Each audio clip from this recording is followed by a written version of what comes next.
फिर कैसे बना माँ दुर्गा की सवारी? दरअसल महादुर्गा माँ पार्वती का ही एक रूप है। माँ पार्वती ने भगवान शिव को पति के रूप में पाने के लिए कठोर तपस्या कई वर्षों तक चली। इस कठोर तपस्या के फलस्वरूप माँ पार्वती ने भगवान शिव को तो पा लिया, लेकिन तप के प्रभाव से वह शावली हो गई। हंसी मजाक में एक दिन शिव जी ने माँ पार्वती को काली कह दिया। यह बात माँ पार्वती को इतनी बुरी लगी कि वे फिर से तपस्या करने में लीन हो गए। तपस्या के दौरान एक भूखा शेर उनका शिकार करने के लिए आया, लेकिन तपस्या में लीन मां पार्वती को देखकर भूखा शेर वहीं पर बैठ गया।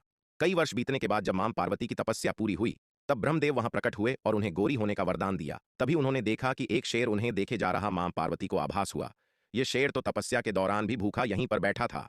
तब मां पार्वती ने शेर को वरदान देकर उन्हें अपना वाहन बना लिया और इस तरह से शेर मां दुर्गा की सवारी शेर बना और उनका नाम पड़ा शेरावाली। दोस्तों कमेंट में जय मां दुर्गा अवश्य लिखें।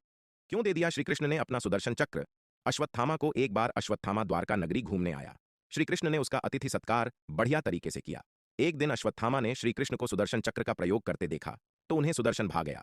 तो अगले दिन वह श्री कृष्ण के पास आकर बोले, मेरे पास ब्रह्मदेव द्वारा प्रदान कहीं दिव्यास्त्र है, यहां तक कि ब्रह्मदेव द्वारा दिया गया महाशक्तिशाली ब्रह्मास्त्र भी, परंतु फिर भी आपके सुदर्शन चक्र की बात ही अलग है।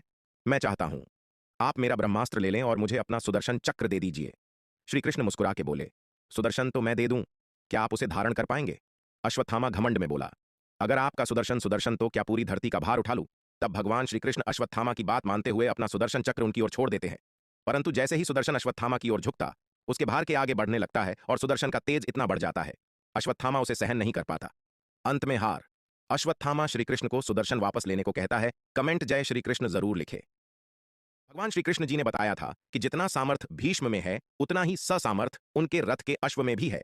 उनके रथ को खींच रहे एक घोड़े में 22 हाथियों का बल है। अब बात करते हैं दोस्तों, महाभारत के दूसरे योद्धा को सूर्यदेव ने कर्ण को अपना दिव्य रथ प्रदान किया था, जो कि युद्ध के दूसरे पहर तक अत्यंत शक्तिशाली रहेगा, परंतु दूसरे पहर के बाद उसकी शक्ति विलुप्त हो जाएगी।